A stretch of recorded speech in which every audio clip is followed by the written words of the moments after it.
اب آپ کو گردے میں اور پتے میں پتری یعنی کڈنی سٹون یا گیل بلیڈر سٹون ہونے پر نہیں ہے گھبرانے کی ضرورت۔ شہر حیدرآباد میں سالوں سے اس علاج کے لیے خاندانی سلسلے سے چلا آ رہا ہے بھروسے مند نام RS یونانی فارمیسی، جہاں پر خاص طور پر پتے میں موجود پتری اور دوبارہ پتری نہ ہونے کا کیا جاتا ہے مکمل علاج۔ آپ کو اس درد سے ہمیشہ کے لیے مل جائے گا چھٹکارا، نو سائیڈ ایفیکٹس، نو آپریشن، تشخیص کرتے ہوئے دوائیں کی جاتی ہے فراہم۔ تو دیر نہ کرے، جلد ہی تشریف لائے RS Unani pharmacy, Bahadurpura X road, opposite Canara bank, Hyderabad. مزید تفصیلات کے لیے ربط کریں 9390610436 پر۔ ریاستی حکومت نے غریب عوام میں راشن شاپ سے تقسیم کیے جانے والے چاول کے کوٹے میں کٹوتی کر دی ہے۔ علیحدہ تلنگانہ ریاست کی تشکیل کے بعد گزشتہ 8 سال سے عمل کیے جانے والے 6 کلو چاول کی اسکیم ختم ہو گئی ہے۔ جس طرح نیشنل فوڈ سیکیورٹی کارڈ رکھنے والوں کو 5 کلو چاول دیا جاتا ہے، اس طرح ریاستی فوڈ سیکیورٹی رکھنے والوں کو بھی 5 کلو چاول دینے کا فیصلہ کیا گیا۔ ماضی میں مرکزی حکومت کے جاری کردہ نیشنل فوڈ سیکیورٹی کو 5 کلو چاول دیا جاتا تھا، جس میں ریاستی حکومت 1 کلو چاول کا اضافہ کرتے ہوئے 6 کلو چاول فراہم کرتی تھی۔ اب اسے تمام کارڈز پر فی کس 5 کلو چاول سربراہ کرنے کا فیصلہ کیا گیا۔ اسی مناسبت سے ریاستی سول سپلائز کے کمشنر انل کمار کی طرف سے جاری کردہ احکامات سے غریب عوام میں تشویش پیدا ہو گئی۔ تلنگانہ حکومت نے اس فیصلے پر آج 7 جنوری سے عمل شروع کر دیا۔ تازہ جاری کردہ احکامات میں نیشنل فوڈ سیکیورٹی کارڈ رکھنے والے ہر فرد کو فی کس 5 کلو چاول مفت تقسیم کرنے کا فیصلہ کیا گیا ہے۔ ہندوستان کے سٹار ٹینس کھلاڑی ثانیہ مرزا نے ریٹائرمنٹ لینے کا اعلان کر دیا۔ بین الاقوامی سطح پر متعدد بار بھارت کا جھنڈا لہرانے والی Sania Mirza Dubai duty free tennis championship tournament کے بعد ٹینس کو الوداع کہہ دیں گی۔ یہ ٹورنامنٹ آئندہ مہینے فروری میں دبئی میں کھیلا جائے گا۔ بھارت کو 6 بڑی چیمپئن شپ جیتنے والی ثانیہ مرزا نے بہت کم عرصے میں ریٹائرمنٹ ہونے کا فیصلہ کیا۔ ثانیہ مرزا کا کیریئر شاندار رہا۔ انہوں نے 6 بڑی چیمپئن شپ میں ہندوستان کے لیے تمغے جیتے۔ وہ 3 بار ڈبلز اور 3 بار مکسڈ ڈبلز کا ٹائٹل جیت چکی ہیں۔ انہوں نے پہلی بار آسٹریلین اوپن 2009 کے مکسڈ ڈبلز میں کامیابی حاصل کی۔ اس دوران ہندوستانی تجربے کار مہیش بھوپتی ان کے ساتھی تھے۔ پاکستانی کرکٹر شعیب ملک سے شادی کے بعد بھی وہ بھارت کے لیے کھیلتی رہی۔ بھارت کے لیے ٹینس میں ان کی اہم شراکت کی وجہ سے ثانیہ مرزا کو حکومت کی جانب سے کئی اعزازات سے بھی نوازا گیا۔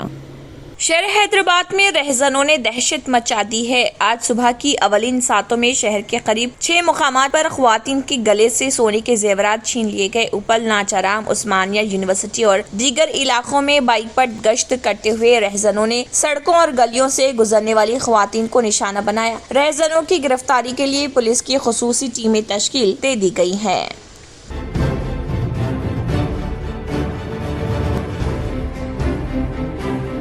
بال بڑھائیں، خوبصورت نظر آئیں۔ خوبصورت بالوں کا خواب اب ہوگا پورا۔ بال جھڑنے، سر میں بفا وغیرہ جیسے مسائل اب ہو جائیں گے بند۔ زلف نکھار ہیئر آئل، اس آئل کے فائدے آپ کو کر دیں گے حیران۔ بالوں کے گرنے اور جھڑنے سے روکنے کا ماہر آئل۔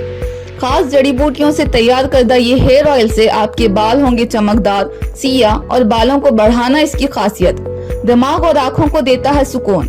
1 یا 2 بار استعمال کرنے سے ہی فائدے ہو جائیں گے حاصل۔ نو سائیڈ ایفیکٹ، آرڈر ناؤ۔ زلف نکھار ہیئر آئل ہول سیل دام میں کیا جا رہا ہے فروخت۔ سیدھے فارمیسی سے حاصل کریں یا کوریئر کے ذریعے منگوائیں، ہوم ڈیلیوری بھی دستیاب ہے۔ مزید تفصیلات کے لیے رابطہ کریں 9959100436 اور 9390610436 پر۔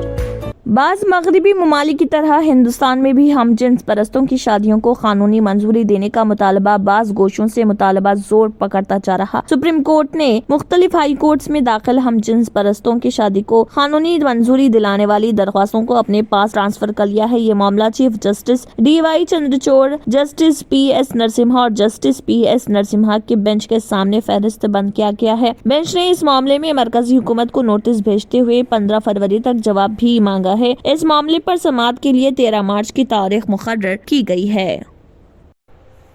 اقوام متحدہ کی سیکیورٹی کونسل کے ارکان نے یروشلم میں مسجد اقصی کمپاؤنڈ کے موجودہ موقف کی برقراری کی ضرورت پر زور دیتے ہوئے تشویش کا اظہار کیا، تاہم انہوں نے کسی کارروائی کا وعدہ نہیں کیا۔ چند دن قبل اسرائیل کے نئے انتہا پسند سیکیورٹی وزیر ایتامار بین گویر نے اس مقام کا متنازع دورہ کیا، جسے فلسطینی قائدین نے غیر معمولی اشتعال انگیز قرار دیا۔ مسجد اقصی کمپاؤنڈ کا صدیوں طویل موجودہ موقف کے لیے، جس سے اس مقام پر صرف مسلمانوں کو عبادت کی اجازت ہے، مکہ مکرمہ اور مدینہ منورہ کے بعد یہ اسلام کا تیسرا انتہائی مقدس مقام ہے، تاہم یہودی بھی اس کا احترام کرتے ہیں۔ اسرائیل کی دائیں بازو کے انتہا پسند گروپس نے مدت طویل سے موجودہ موقف میں تبدیلی اور اس مقام پر یہودیوں کو عبادت کی اجازت دینے کی کوشش کی ہے۔ مسجد اقصی کے مقام پر یہودی عبادت گاہ کی تعمیر کے لیے انتہا پسندوں نے مطالبہ بھی کیا ہے۔ اقوام متحدہ میں فلسطینی سفارتکار ریاض منصور نے سیکیورٹی کونسل پر زور دیا کہ وہ بین گوئر کے اشتعال انگیز اقدامات کے خلاف کارروائی کرے۔ ناظرین، مزید اپڈیٹس کے لیے KBN نیوز کو سبسکرائب کریں اور ویڈیوز کو لائک اور شیئر ضرور کریں۔ شکریہ۔